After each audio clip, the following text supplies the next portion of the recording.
welcome to Hope City Online. You're about to hear a message that's part of our series here at Hope City. Check it out and consider joining us in person on Sundays. Our vision for you is that you would have a thriving relationship with Jesus, that you would know Him, you would find community and discover your purpose as you prioritize your relationship with God. So get in touch with us at hopecity.my/hello for more details and subscribe to our Hope City Cal YouTube and podcast channels so you don't miss out any of our future content. Enjoy this message from our lead pastor, Joe Burden.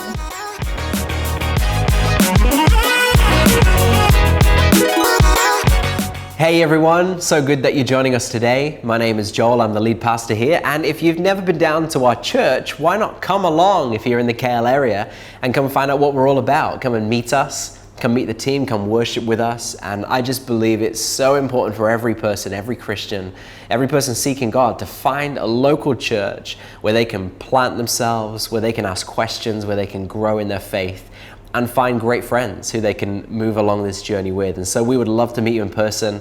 Please send us a message or just show up in person and let us know that you've been watching online. We'd love to meet you along with the whole Hope City family here. We'd love to welcome you to our church. So we're continuing our series on Exodus right now, and we're in week 5. And so far we've been on a massive journey all the way through the Israelites getting freed from Egypt and pointing all of the references back to Jesus Christ. And this is the real big reason why we're looking at the book of Exodus, is because you can't understand Jesus fully until you understand Exodus. So much of what Jesus did points back to the story of Exodus. Why Jesus chose the Passover weekend for his death. Why did he get baptized in the Jordan? Or why did he even get baptized at all? All of this is imagery that goes back to the book of Exodus. And so we're going to bring this book to life. And our hope is that over this 8-week series, you're also going to have your faith, your relationship with Jesus brought to life too. And so we're going to dive in today. Hey, in our church, in today, on this Sunday, we're reading Exodus chapter 32. And you can go ahead and read that. That's all about the golden calf. But we thought it'd be great today for our online community to bring you a message all about idolatry, to set the stage for this and to help you understand the context of what this is all around. So we're going to bring you up to speed with that today. When I first moved to Malaysia, one of the things I realized, this is 8-9 years ago now, that everyone in Malaysia is a football fan. Everybody loves English Premier League, and you guys love English Premier League more than English people, because it is not true that everybody in the UK has a team to support. I know it looks that way on TV. I know it looks like the stadiums are filled and everybody's chanting for this team or that team, but no, really, Malaysians are far bigger supporters of EPL than the British are. And I realized that when I came here, in order to make friends, I'd have to choose a team. I wasn't very good at following football back home, and so I just kind of, Liverpool. Come on, Liverpool supporters, where are you? I am your fellow Liverpool fan by choice. Not for very long, only for a couple of years now. I'm pretty terrible at following the football and working out what exactly is going on and following it. I'm a pretty terrible fan. I'm a fake fan. But there are those diehard fans. And you know probably one or two of these. Maybe you're one yourself. Diehard Liverpool fans. That when things are going well, you are up there. Your life is going good, you're cheering, you're standing on your chair, shouting and chanting. When Liverpool's going bad, we can tell. You are in the lowest moments of depression. You are deep down in the pits. And you know, a real fan really rises and falls because whatever happens to their team deeply affects them. It deeply affects them in their emotions, and everybody around them can feel it. Football's just a trivial example. But we all have those things in life that move us deeply. We all have those things in life that are precious to our heart. The dreams, the people, the pursuits, the longings, the deep desires of our heart. And something within us is moved and affected by these things. And most of the time, these things, whether football or a person or a career, whatever it could be, doesn't disrupt everyday life. But what happens when those things become so precious to us? What happens when we elevate those things so high in our life that they give us a sense of worth and meaning, that they start to dictate the value that they give to us? What happens when those things fail us and it feels like our life is completely over? I think of not long ago when we read stories about the financial crash. People's lives were totally devastated. Not only losing money, but people were ending their lives. People were jumping from buildings because when the money was gone, so was their hope. When the debts began to pile up, their hope for even living ran out. When the ultimate thing that we trust in, the ultimate things that we are looking for lets us down, it can break our spirit. It can completely destroy us. That feeling when the whole world seems to be coming crashing down, what's the cause of that feeling? It comes from this. It comes from taking something in this world and building your life on it. Take one thing, anything from this world, and build your hope and your dreams on it. And this is what the Bible calls idolatry. Now, idolatry is a word that conjures up old-time pictures of golden calves, like we're discussing today. Maybe in the book of Acts, you hear about all these different gods that people worshipped. Aphrodite, the goddess of beauty. Maybe Ares, the god of war. Artemis, the goddess of fertility and wealth. And ancient cultures would make these statues, and they believed that the deity would then come and they would inhabit that physical thing. That was what an idol was. And if you were to have a blessed life, a prosperous life, you'd sacrifice to that idol. We still see some idol worship today in Malaysia, but it doesn't really matter. The Bible tells us that whether or not we practice idol worship, all of us are in some way not much different. Every culture has idols, priesthoods, rituals, shrines. It might look different to temples. It might be an office tower. It might be a gym, a social media account, a stadium. We look for people or places to whom we can make sacrifices, to whom we can worship in order to get the blessing of the good life and to avoid disaster. Tim Keller, who recently passed away, his amazing book, Counterfeit Gods, I so recommend you read it. Here's a quote from that. He says, "We may not physically kneel before Aphrodite today, but many young women are driven into depression and eating disorders over an obsessive concern over their body image. We may not burn incense to Artemis, but when money and career are raised to cosmic proportions, we can perform a sense of child sacrifice, sacrificing our family, our close relationships in order to obtain that higher sense of business and gain more wealth and prestige." You've seen this. I've seen this. We've seen it in people we love, and we've probably seen it in ourselves. We don't have to look far to find people who've sacrificed their whole life on the altar of success. And just like the ancient gods were hard to appease, so it is today. Listen to this, Exodus chapter 20, verse 3, the big book we're studying this month, the 10 Commandments. And God spoke this word. Verse 2, "I am the Lord your God who brought you out of Egypt, out of the land of slavery." Verse 3, "You shall have no other gods before me." There it is. No other gods. What does that mean? He goes on to say, "You shall not make for yourself an image in the form of anything in heaven above or on the earth beneath or in the waters below. You shall not bow down to them or worship them." That's what we do with our heart. We worship them. "For I, the Lord your God, am a jealous God." He's not talking just about ancient statues, ancient idols, physical things, because we make gods in our hearts. We bow down and we worship things in our heart.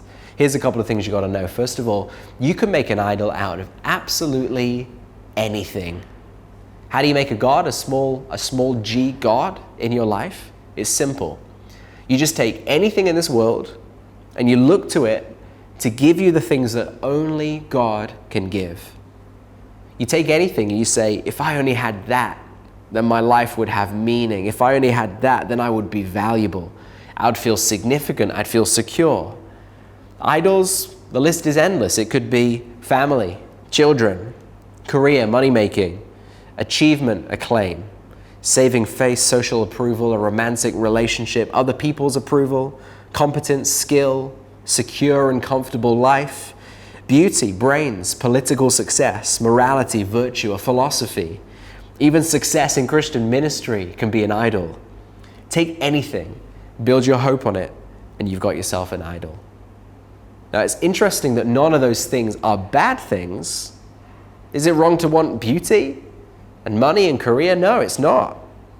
This is the common mistake we make when we think about idols. We think that they're bad things. But that's almost never the case. In fact, the better the thing is, the more likely we are to worship it. The better the thing is, the more likely we are to think that it can satisfy our deepest needs and desires. Here's how it works. We take a good thing, we turn it into an ultimate thing. And that's the definition of an idol. But you've also got to recognize this: idols enslave us. And this is where it starts to get destructive. Because you might say, what's the big deal? I can idolize what I want. Aren't I free to choose if I, support this or run after that or give my whole life for this career or that pursuit? Aren't I free to love what I want to love? Well, that's part of the issue. Whenever there's idolatry, we're not actually free. The person who seeks power is controlled by power. The person who seeks approval from everybody else ends up being controlled by everybody else. As long as idols are present in our life, we're not free. Whatever we worship in our heart ends up controlling everything about our life. I don't know about you, but when I started to think about this topic again today, I was convicted time and time again. Man, how many things have I just made too big in my heart? How many things am I worshiping? Am I longing for? The approval of other people. I've got to be careful. I'm not trying to please people. I'm trying to be controlled by other people, because making their opinions bigger than God's word is going to control me. What about you? Is there anything in your life today that you're just thinking, I've placed that higher than God? It's got out of proportion. I've been thinking about that. I've been obsessing over that. I've been fearing that. I get that this can be really hard to hear. You probably came to listen to this message today thinking you'd be, encouraged about how to follow Jesus, only to find all these idols are in your heart. It's demoralizing, and I can feel that too. I'm of the perspective here that most of us are really trying to do our best to follow God. And some people would say, when it comes to idols, we love them too much. We can't just say stop loving your idols too much. That would be the same as stop loving your kids, stop loving career, stop loving money, stop loving beauty. That can't be true, because some of these things are really hard to stop loving. I think in my experience, the reason that I have idols is not because I love this stuff too much. It's because I love God too little. Think about it. If we really saw God for who He is, the faithful, loving, providing, liberating, good, pure, holy God of all creation, the one who promises to never leave us and to keep us free, if we really knew Him, then we'd have no desire to worship anything else. Who would love and serve and trust money if they really knew the provider? Who would ever look for value from another person if they really heard the love of the Father? Who would ever be addicted to people's approval if they truly encountered love? Who would ever chase fame and success if they knew their value in God? And who would give anything for security if they knew the God who held them?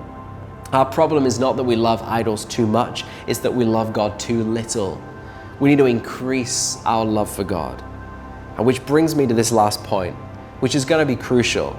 How can we rid ourselves of all of these idols? Now, you'll see this in the book of Exodus. We'll pick up this theme. But you got to understand this. I'm sorry to say it, but we can't. Idols can't be removed. Our heart is going to worship something. You can't simply stop loving these things. Idols can't be removed, but here's the thing, they can be replaced. Years ago, we moved into this house, and outside of our little front yard in Malaysia, there was this little strip of land, and these weeds were growing everywhere. And we went out there and we tried to pull up all of these weeds, and we put the black plastic down, but these weeds were just so persistent. One day, Henry and I went out and we bought this big tree, and we bought it from Sungai Below, from all those garden centers. And we got this big tree and we just placed it on the ground. And we didn't remove the weeds. We just replaced the land with something that was bigger than them. We just plonked this big old tree down to occupy that space. Our hearts grow idols like weeds. We're created with hearts that must worship something. Without God, you'll find something to worship. We'll desperately try and pull up those weeds, and it'll be exhausting to try and find it. Liberating your heart from slavery is not something that you can do on your own. It can't be done through your own effort, your own good behavior. No, we can't remove idols, but we can replace them. We can replace them with God. We can put God in our hearts. We can love Him with all of our heart, all of our soul, all of our mind, and all of our strength. And that one true God will come and liberate us from the slavery to all other destructive things, and it will keep our hearts in freedom. That's why Jesus commands it. Love the Lord with all your heart, all your soul, all your mind, all your strength. Proverbs says, trust in the Lord with all of your heart. Making Jesus everything is the answer.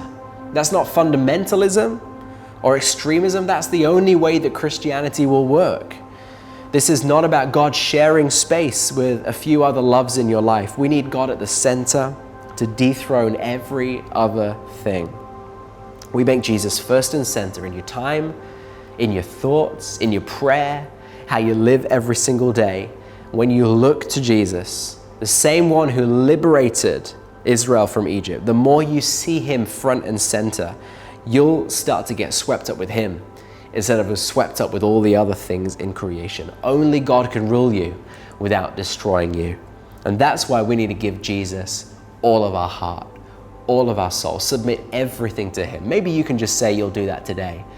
God, I'm going to give you a fresh priority in my heart. I'm going to give you number one space in my heart. And as you do that, I'm praying that you be free to love God, to love this life, to love people, to accept the good things from God without worshiping them. And you can understand what it means when Jesus said he came to give you abundant life. He came to make you free and make you free indeed. Hey, God bless you. Thanks for listening to this, and we'll see you back here next time. Hey, if you've enjoyed this message, check out for more on our Hope City KL YouTube and podcast channels.